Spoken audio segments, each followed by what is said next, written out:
Hey everyone, it's the 4-Gun Guy. And I had a horrible match this past weekend, one of the worst I've ever shot, and afterwards I did some reflecting, and then the next day I went up to the range. And I'm going to do another video on all the steps I took to see what went wrong at that match. But one of the things from that session on Sunday when I went up there was that I started from scratch from my truing my dope. And I had talked to my gunsmith the day before, after the match, about this, and he brought up some great points, so I want to go over those too. But this video is going to be about the things that you hear about truing your dope, either custom curve or adjusting BC and velocity, those types of things, so you kind of get clearer on what all that means. So, if you're ready to go, let's get to it.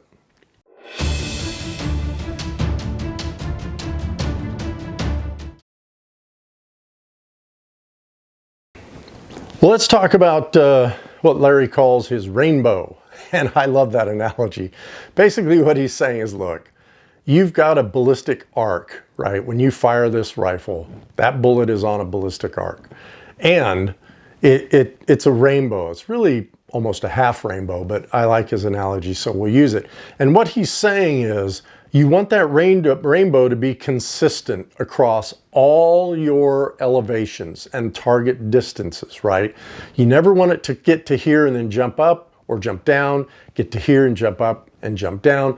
And that's what this whole thing is about, right? When you hear people talk about supersonic flight, transonic flight, subsonic flight, those are those areas. And I did a whole video on truing your dope, so I won't go into these in super detail. Those are the three main areas of the trajectory of your bullet, right? And things can change within those three areas. So what we're trying to do is say, look, I don't care about those three areas. All I care about is if it's 550-yard target, I want to hit it. If it's an 875, I want to hit it. If it's 1100, I want to hit it. That's all we care about, which is why we're doing all this work. Now, let's look. So I'm going to put this image up here, and this is an example. This is not these numbers I'm going to give you in a minute. I just threw this together. This is an example of the ballistic trajectory from this rifle out to 1,000 yards. All right. One is just the numbers I put into the app. This was on the web. Numbers I put into the app, which are way off from the actual numbers. Okay. The tables we're going to get to in a minute are numbers actuals as opposed to or with using my Kestrel and or GeoBallistics. And then we're going to see how we brought everything together. So this is what we're looking for. This is what we want to move in and out so it impacts our targets at those different distances every time.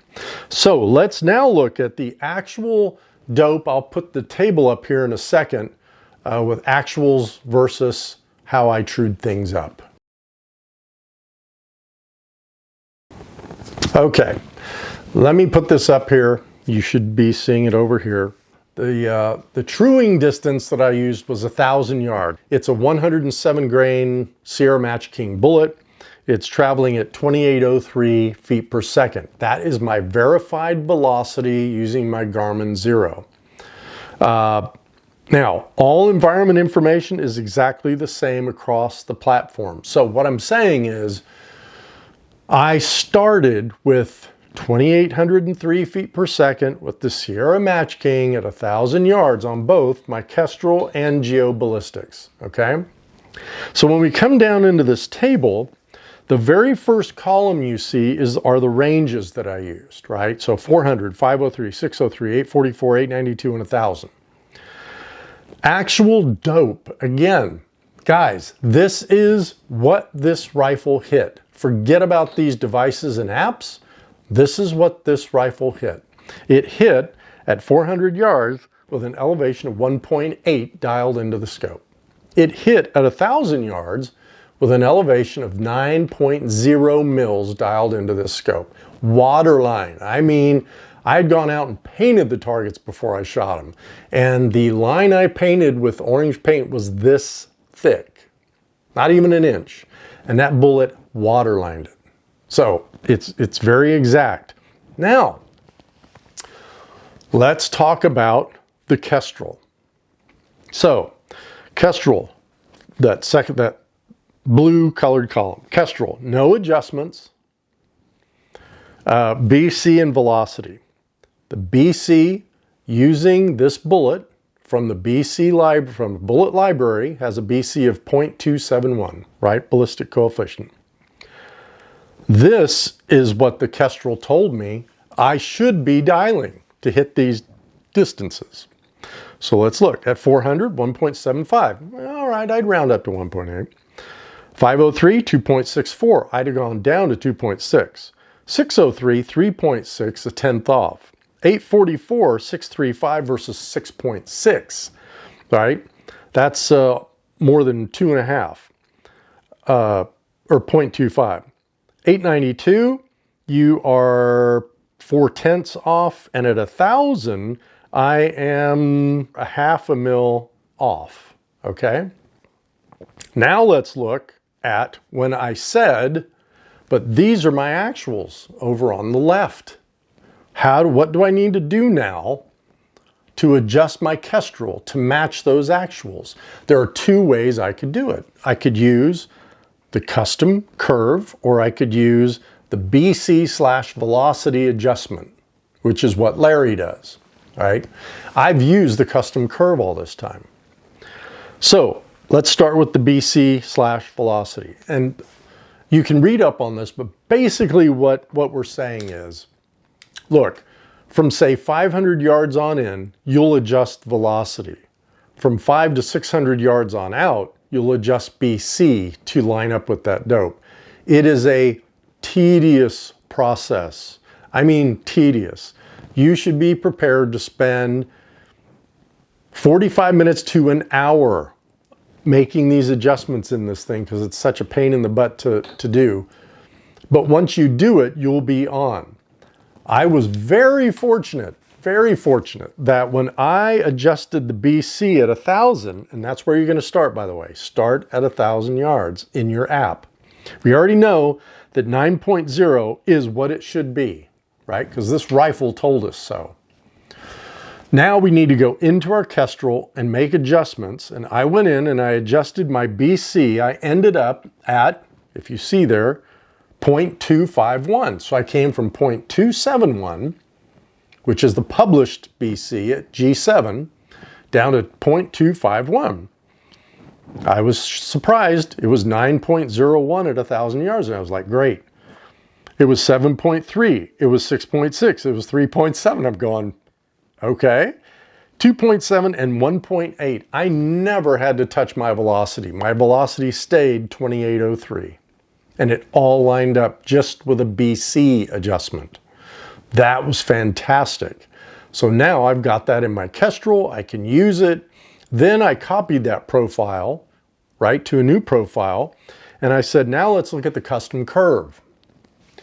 Went out, got the bullet with the custom curve information. And when you implement the custom curve in your Kestrel, your BC will be 1.0. You cannot change it. What you're going to do is adjust your velocity only for the custom curve. So I went in, I adjusted my velocity, and as you can see here, the velocity ended up at 2782. So that's, what is that? 21 feet per second less than the actual velocity of the rifle.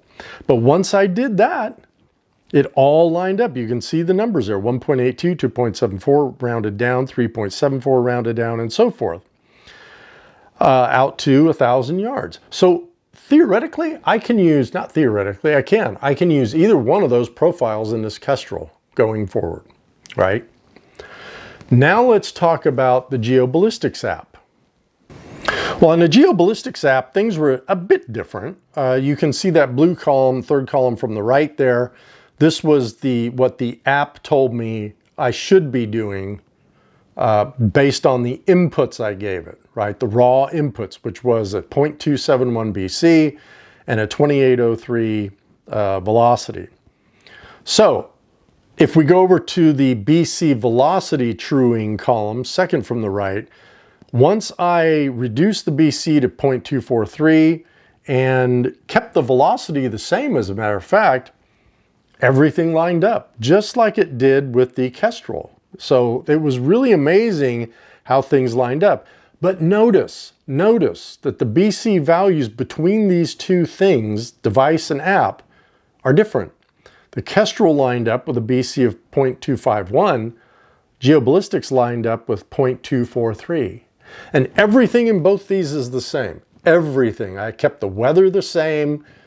There was no wind. I didn't put any wind in anything. All the rifle information, everything is exactly the same across these two platforms. So it was interesting to me that there was this big of a difference in the BC to make things line up. Now, when I got to the custom curve, which is we should not be adjusting the BC, in the GeoBallistics, the custom curve gives you a BC of 0.262, and you don't touch that, right? Just like in the Kestrel.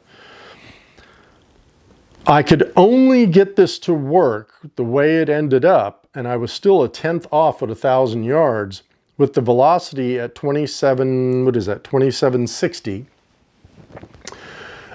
So it's still off a little bit. So I would not use a custom curve in GeoBallistics if I was going to use it for this. I'd just stick with the traditional BC / velocity truing. So I just wanted to show you that, how different things are different, right? An app and a device can be totally different. They're both going to arrive at the same number, but you may have to give them separate inputs. Well, look, let's get back to some final thoughts and we'll wrap this up. Well, a couple takeaways here. Number one, I'm not telling you which one of these things to get, right? The app on this phone is, I think, 20 or 24 bucks. This Kestrel's 800. So you can make a financial decision on that. I like the Kestrel because it has everything I need in it. It has the weather information and everything. And I'm not relying on an airport that's 20 miles away or whatever. But I use the GeoBallistics as my backup app. So think about that. Even if it's a free app that you download and you can only put 2 or 3 profiles in it, it's still worth it.